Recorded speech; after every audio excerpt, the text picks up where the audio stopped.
Antes de começar, quero dar as boas-vindas a todos os países que neste momento estão nos escutando. Sejam bem-vindos. Quero dizer-lhes que o que você vai escutar é uma mensagem que está depois da cruz, não antes da cruz. Assim que convide a seus amigos, familiares e anotem, ou se possível grave, porque o que vai escutar pode mudar suas vidas em uma forma maravilhosa. Bem-vindos a nosso programa de televisão. Graças.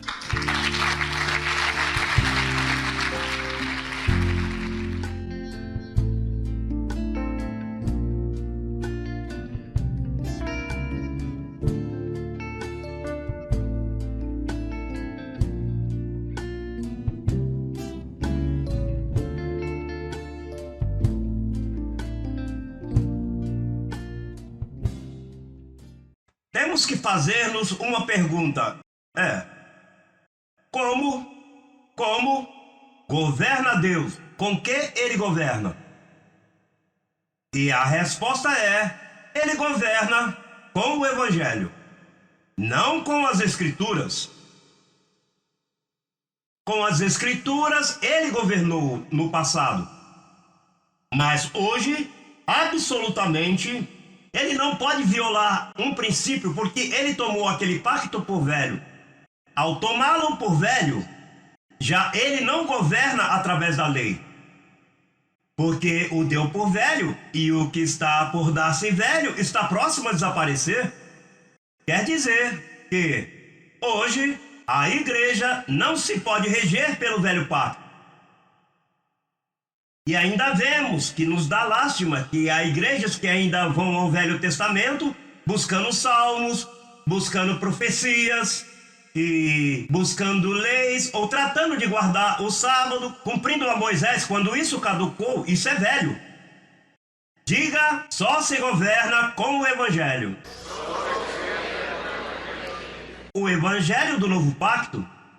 Agora veja se é assim. Que vamos buscar a Hebreus capítulo 9 para ver que governo teve Deus e que governo tem hoje Deus. Capítulo 9, podemos ver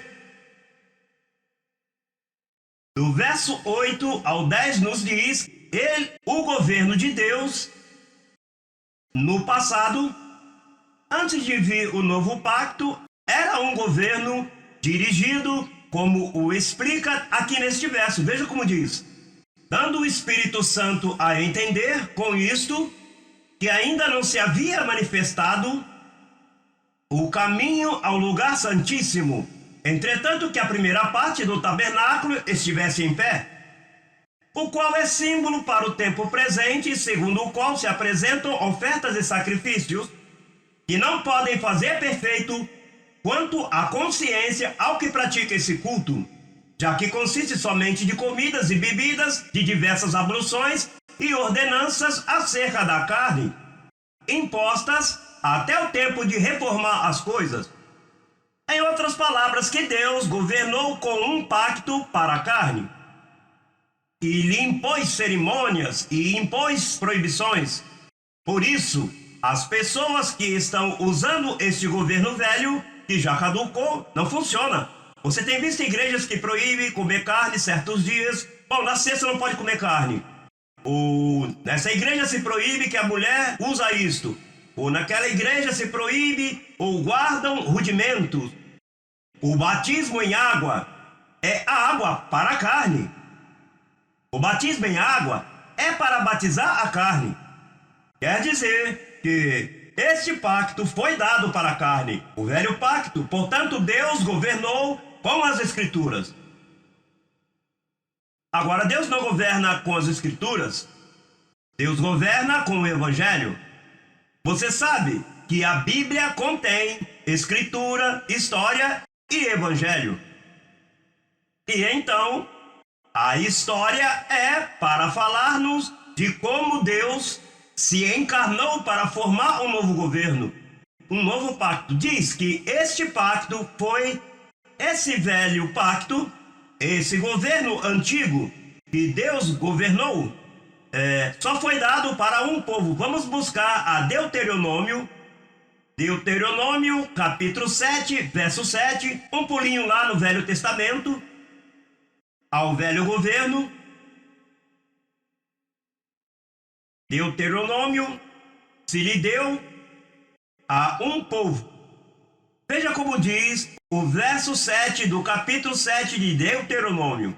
Esse povo que Deus escolheu para dar esse governo, diz: não por ser vós mais que todos os povos, pois quis o Senhor e os escolheu, pois vós eram o mais insignificante de todos os povos. Ou seja, que Deus, para um governo perecível, para um governo que ia passar, escolheu ao povo mais insignificante da terra, o povo judeu. Isso é doloroso para um judeu? Digo, no tocante à carne.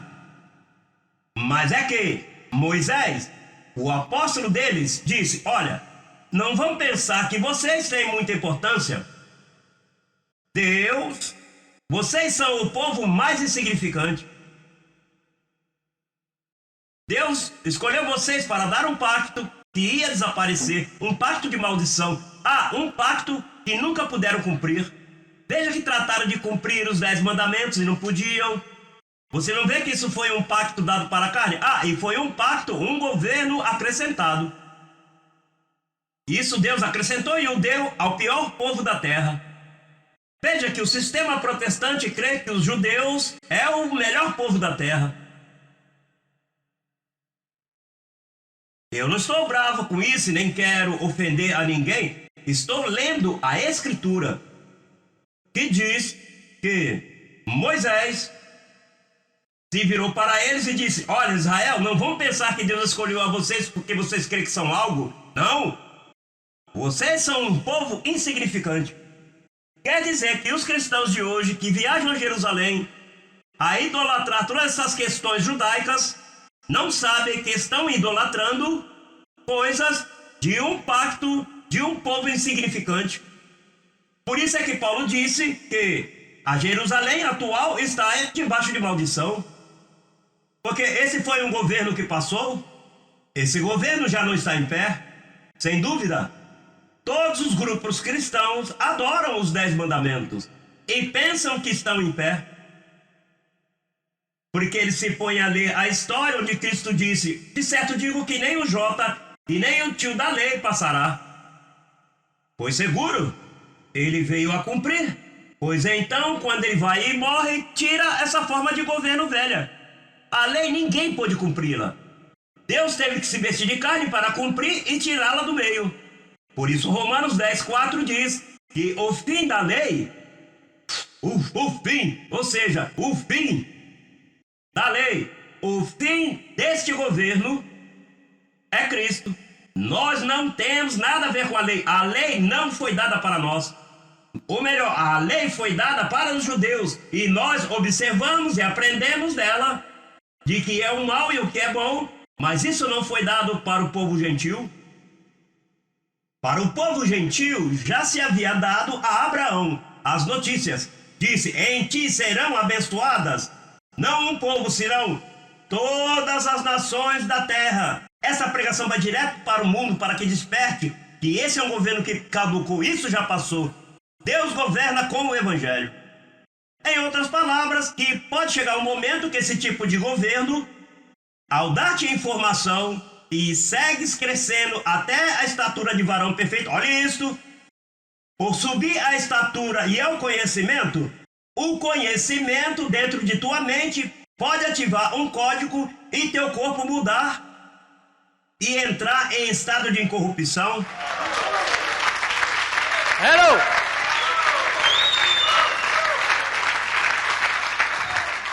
Por isso, veja, por isso é necessário que falemos todos uma mesma coisa. Sabe por que Deus estabeleceu o calqueio? Porque todos os que foram selados com este governo, com esta forma de doutrina, todos que foram entregues, Deus os vai, enquanto aprendemos todos o mesmo em todas as nações, o dia que cheguemos à estatura e o conhecimento, esse mesmo dia Deus dirá: agora, e muda todos por todas as partes em corpos incorruptíveis pelo conhecimento deste governo. Esse é um governo poderoso e nós vamos ver.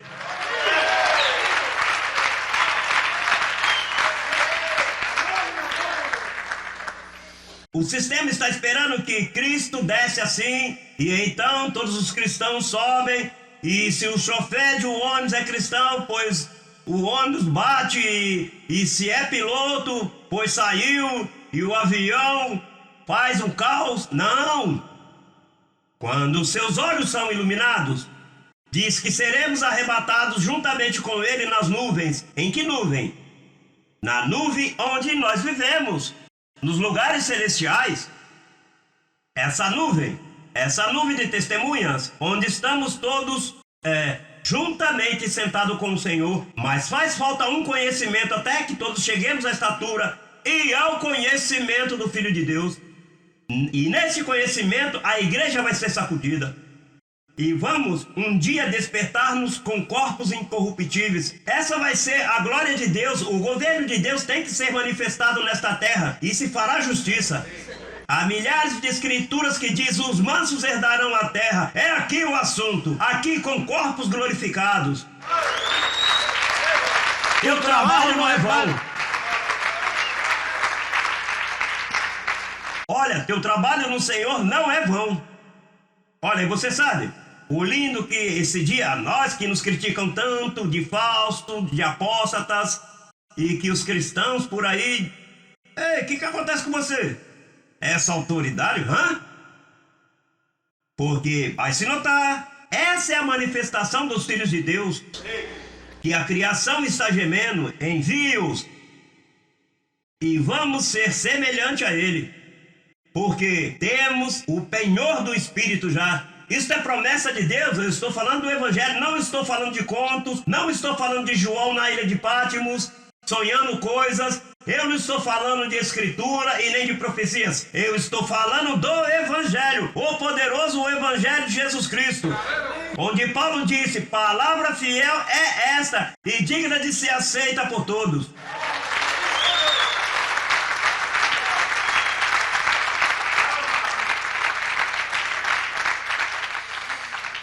Olha, o mundo está esperando isso. Isso vai ser maravilhoso. Isso vai ser maravilhoso. Por isso, o teu trabalho no Senhor não é vão. Por isso, olha, 46 viagens em um ano. E esse ano vai maior, já é quase. Ou seja, por isso é que Deus me tem correndo por todos os aeroportos. E chegando aqui, chegando lá, e os cassetes correndo. Olha, a internet, isso é uma bênção. Paulo nunca teve uma coisa dessa. Se Paulo tivesse uma coisa assim, teria levantado já o povo. Jornais e programas de televisões, programas de rádio. Olha, temos tantos. Esses dias eu estava olhando, meu Deus, mas que exército! Que muito programa de televisão e rádio e alcance, algo está ocorrendo. Você não vê que é o governo de Deus? Eu não tenho que agitá-lo, não é para me agradar. É que todo mundo sente um gozo por contribuir com esse ministério, que as pessoas os fazem espontâneo, buscam a forma. Todo mundo esforçando-se. Você não pode pegar isso assim leve, tem que se esforçar. Esforçar-te na graça, sabe? Isso não é esforça-te e seja valente, como disse Josué, é esforça-te na graça. Você sabe como que você se esforça na graça? Confessando a palavra. Tudo que você pode fazer por esse evangelho, deve fazê-lo. Nós temos que fazer algo. Se eu tiver que me gastar, eu vou me gastar. Essa palavra tem que correr. Então, este governo maravilhoso, este governo é que este governo te ensina, escute isto, esse governo te ensina a reinar em silêncio. Ou seja, sabe o silêncio que você tem? E às vezes você está aí há alguns dias, então de momento, começa uma depressão e começa os dardos aí a meter-te na mente assim, e de momento se não te dá depressão, te come as unhas, se não come as unhas, busca o telefone e começa a chamar, de repente tem uma conta assim bem grande. Então, quando te chega esse governo, você governa, um momentinho, eu não recebo isso. E mais, vou cantar, deixa eu colocar um cassete de música. Não, não, não, aguenta-te, não te recebo. E não entras em depressão, porque o governo começa a trabalhar em tua mente. E te diz, não recebo, levando cativo todo pensamento à obediência de Jesus. Essa é a ideia de tua confissão. E em vez de se deprimir, e em vez de cometer erros ou decisões rápidas, o governo te segura porque você está ancorado. E te defende, tu sozinho, não tem que chamar, olha, ajude-me, que ajude-me, ajude-te tu. Se você não tem que, ora por mim, ora você por ti, eu oro por mim. E nós dois estamos completos, nós dois estamos perfeitos, hã? Olha! Hello!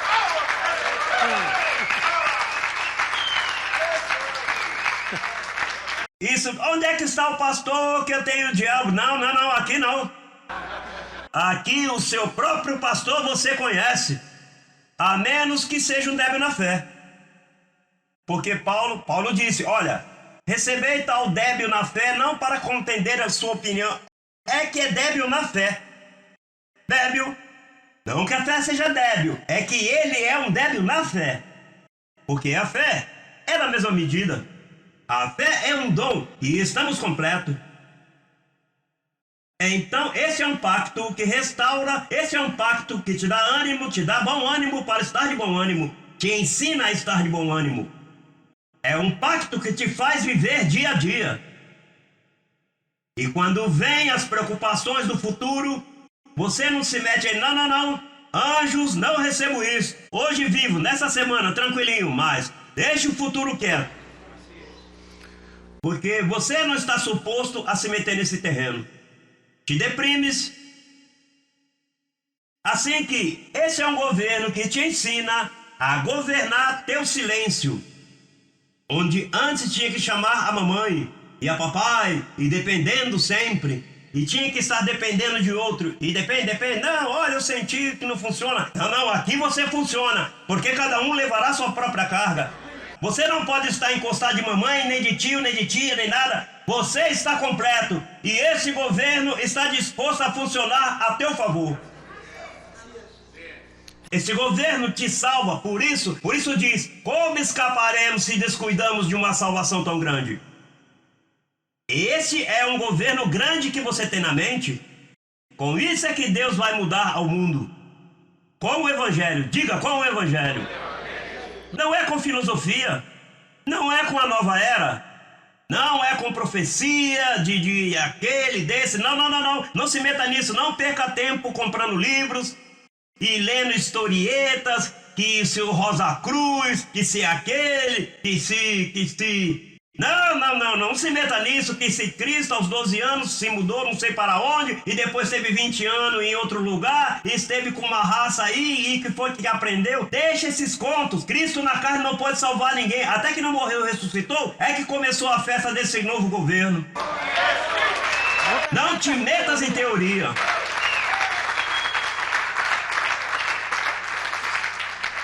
Esse é um governo com diretrizes.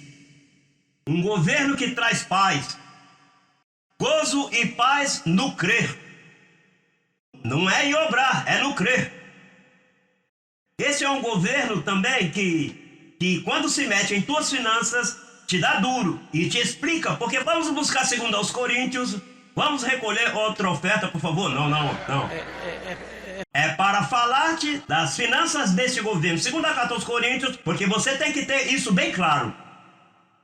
Porque se não tem claro, não. 2 carta aos Coríntios, capítulo 8, verso 9. Veja como diz.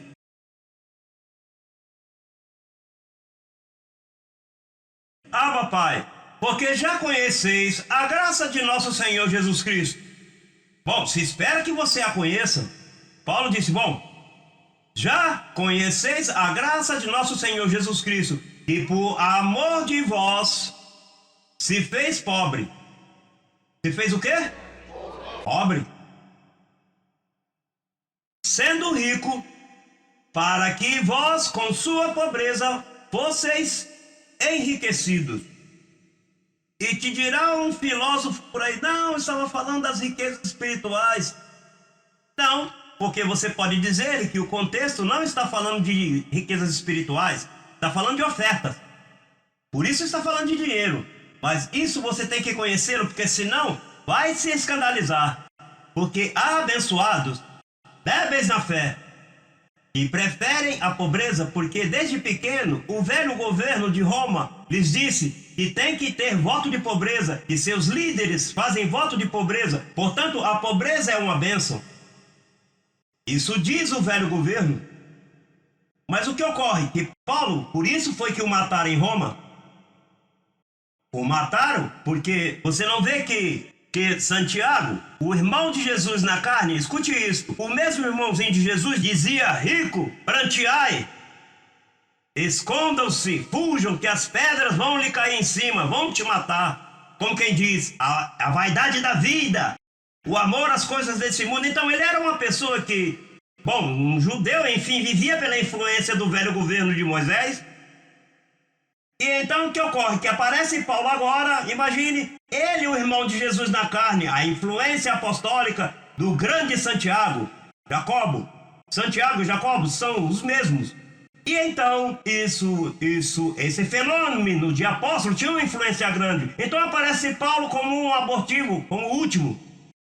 Pequenininho, baixinho, com os olhos cheios de escamas. Quando a luz lhe deu aí, queimou-lhe a vista. Então aparece Paulo dizendo, já conheceis a graça de nosso Senhor Jesus Cristo, que olha, ele sendo rico se empobreceu para que vocês fossem ricos. E em seguida, Santiago diz, isso é meio vaidoso. Assim diz o sistema de nós.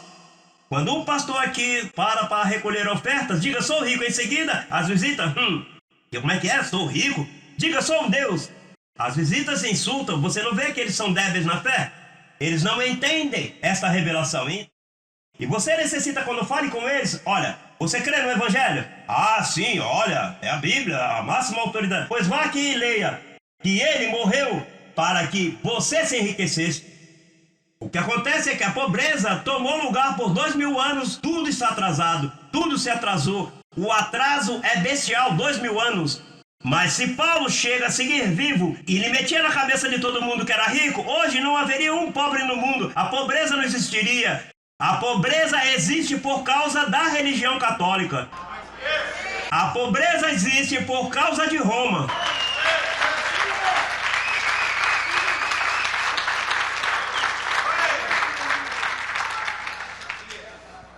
Paulo sempre estava falando de abundância. E veja o que diz no capítulo 9, veja, no verso 8, ao contrário, em vez de 8, 9, 9, 8, veja, diz, e poderoso é Deus para fazer que abunde em vós toda a graça, a fim de que tendo sempre em todas as coisas todo o suficiente, abundeis para toda boa obra, como está escrito, repartiu, deu aos pobres, sua justiça permanece para sempre. Veja como está escrito a escritura, falava que ele deu aos pobres, para quê? Para que não seja mais pobre. Isso é um espírito, esse governo traz espírito de prosperidade. Mas o que é débil na fé do sistema diz, tenha cuidado, olha, os que querem enriquecer-se, caem em tentação e laço, e você tem que dizer-lhe, eu não estou tratando de enriquecer, abençoado, eu já sou rico. Como o rico vai querer enriquecer? Ah não, mas você sabe que o amor ao dinheiro é a raiz de todos os males. Olha, de todo mal, não é de algum mal. Ou seja, que o dinheiro é que estraga as pessoas. A raiz de todo mal é o amor ao dinheiro. E vão te dizer isso, olha, tenha cuidado porque esse negócio de muito dinheiro. Não, não, é o amor ao dinheiro. Mas quando você semeia, você prova que você não ama o dinheiro, você utiliza ao dinheiro. Hello? Uma coisa é amar ao dinheiro. Olha, o que ama ao dinheiro sempre está escondendo. Não, não, olha isso e aquilo. E procura dar menos. Olha como. Ou seja, sempre está caminhando com os cotovelos para não gastar os sapatos.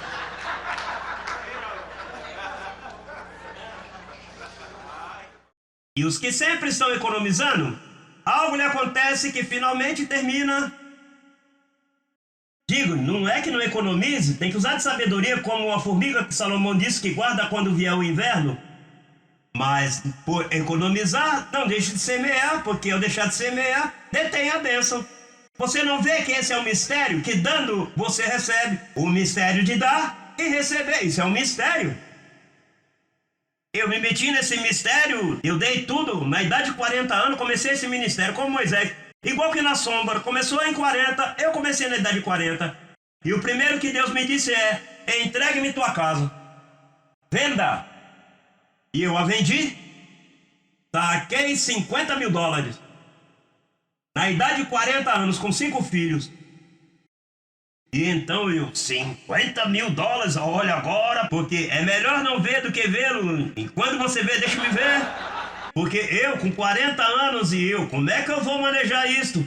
Então, o primeiro que me disse o Senhor: pois pegue $10 mil e entregue à igreja de Porto Rico para que te vá e não deixe dívida. E pus $10 mil ali e eu coloquei a correr. E então vim com 40 para Miami. E o primeiro que fiz foi comprei um automóvel de $12 mil. Pago para não dever. Opa, isso aqui já está seguro. E então os demais eu coloquei no banco. E eu disse: e agora? Chegou a hora, vamos ver o que é agora. Então o Senhor me disse: põe um programinha de rádio. 15 minutos. E então, quanto vale? Bom, comecei a somar, porque era somando, nada entrava, porque Deus não me permitia que pedisse nada. E Deus me pediu proceder, que ninguém se dê conta que você está em necessidade. Ao contrário, como dizem em Porto Rico, ou seja, quem sabe que diz no teu país também, com mau tempo, boa cara. Ou seja, muchacho, olha, bem vestido, enquanto mais estava a coisa, mentiria assim, bem vestido, assim, alinhado, bem postozinho. E a mim me proibiram queixar-me ou escrever aos meus conhecidos do passado, do velho governo, do sistema religioso. E eu não quero que você se rebaixe assim, o que eu vou fazer é grande. Mas não se via nada, isso era eu que crio o que Deus disse. Mas quem podia prometer-me algo, se não havia ninguém? Eu fiquei sem nada, na idade de 40 anos. E então, eu com 15 minutinhos aí, fazendo aqui em Miami um montão de coisas, e um dia me chamam e me dizem: porque os demais se foram do meu lado, e se esvaziou o espaço de 1 hora. Por minha culpa, porque os demais não encontravam o que fazer com o meu programa. E então, pois parece que o outro disse: olha, tire-me desse espaço, eu não quero estar depois desse diabo. Assim diziam. E então o homem, pois, me chamou e me disse: olha, agora é 1 hora, em vez de 15 minutos, 1 hora. E então eu pensando nos númerozinhos que ia descendo toda semana. E eu disse: quanto vale 1 hora? Vamos fazer $200 cada hora, que era bom para aquele tempo, não? Ou bastante para aquele tempo. Falando de 12, 13 anos atrás. Então, 205 por 2 mil, semanal. Ai, pai, peraí, 4 mil ao mês. Mas, Deus, você não pode, você tem, você dá a Deus, muchacho. E em seu tempo começou a crescer, e a crescer, e a crescer, e a crescer. E veja onde estamos hoje, em 22 nações. Que investimento! Que investimento!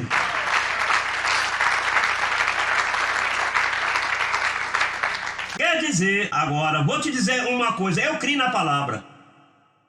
Eu criei ao novo governo, as diretrizes do governo. Deus não mente. Olha, a Moisés não mentiu. Ele fez maravilha e cruzou o Mar Vermelho, e Moisés, uns milagres que ficava espantado. Olha, mas o que é isso? Olha, um dia disse: fale com a rocha que vai ter água. Mas havia 2 milhões de pessoas metidas aí e não havia água. Você sabe o que é dar água a 2 milhões de pessoas? Em Porto Rico há como 5 lagos. E 4 milhões de pessoas, quem sabe? E se necessita de um montão de lagos grandíssimos para dar água. Isso era 2 milhões. E um dia Deus lhe disse: fale a pedra. Então ele foi lá e golpeou. Você sabe, Moisés, a lei nada aperfeiçoou, pois deu-lhe logo uma paulada. Mas lhe disse: fale. E a pedra, saía água para 2 milhões de pessoas, com todos os gados e todo mundo. Então tiveram 40 anos no deserto com o mesmo sapato, com a mesma roupa, e não acontecia nada. Parece que pela noite, enquanto dormia, vinha um anjo e lhe dava dry clean para lavar a roupa. E colocava a sola nos sapatos. Aquele governo trabalhou em um pacto inferior com defeito, trabalhou. Como esse não vai trabalhar ao teu favor?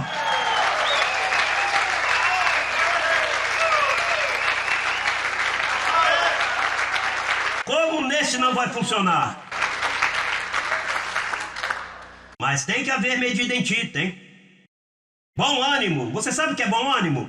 Em vez de entrar numa nota dessa assim, de meio dormindo, não, sempre, confessando a palavra, digo que tudo está bem. Eu te digo que a mim tem funcionado. Ou seja, eu vivo isto. Por isso é que eu prego, porque eu vivo e me tem funcionado. E me cura. Não tenho que estar nos hospitais metido. Me cura, me mantém em saúde. Este pacto te mantém jovem também. Porque ao tirar-te as preocupações, pois então os tecidos de tua pele funcionam com menos pressão. Isso é como meter um motor de 4 cilindros num caminhão desse de carga, vai explodir. Pois você tem um motorzinho que quando você mete essa gasolina desse governo, esse conhecimento, e começa a declarar a palavra, como disse essa família cubana, apóstolo, quando eu cheguei ao ministério, estávamos envelhecidos, desfigurados, em pobreza, e não lhe enviamos dinheiro. Eles não têm melhores trabalhos, mas o governo começou a governar sua mente e começaram a dizer: digo que estou bem, digo que estou curado, digo que estou próspero. E a irmã me disse: eu já tenho uma roupa nova e os sapatos eu recebo neste mês. E estamos rejuvenescidos, já não estão desfigurados. Não comeram, quem sabe, mais do que acostumaram a comer, porque é a necessidade, mas a mente, diga a mente. Com a mente é que você serve a Deus. E uma mente que mete essa palavra a funcionar faz maravilhas. Isso é o que essa palavra faz quando chega a uma nação, abençoado que está me vendo na internet, de qualquer nação do mundo, de onde tem chegado. Quando essa palavra chega a uma nação, começa a agarrar mentes. É isso que ocorre em tua mente. Te pega a mente e começa a trabalhar com ela e te ilumina os olhos do teu entendimento. Os olhos como se o entendimento tivesse olhos. Não esses olhos. Os olhos do teu entendimento o ilumina e te dá esperança, e te dá poder, e te dá uma nova medida em tua boca, uma nova confissão, e te põe a falar esta palavra. Este é o governo de Deus na terra. Diga, esse é um bom governo. Esse é um governo que trabalha em minha vida e trabalha na vida de todos os abençoados. Esse é o governo de Deus aonde nós estamos trabalhando, do qual nos sentimos orgulhosos e temos umas diretrizes que não falham e estão escritas em 14 epístolas. Disse 14 epístolas, não o que está em toda a Bíblia, está no Evangelho. A Bíblia se compõe de escritura, se compõe de história e se compõe do Evangelho. Mas eu estou falando do governo que sai do Evangelho. Com isso Deus se propôs governar ao mundo e mudar ao mundo. Ele não tem que acrescentar mais nada. Com isto basta, abençoado. Com isto vamos mudar a terra. Abençoado com todas as bênçãos.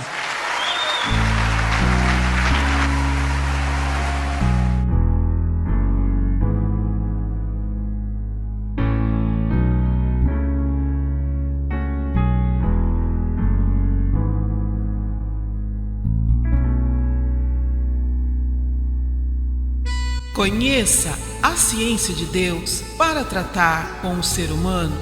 www.institutoeducacionaljlm.com.br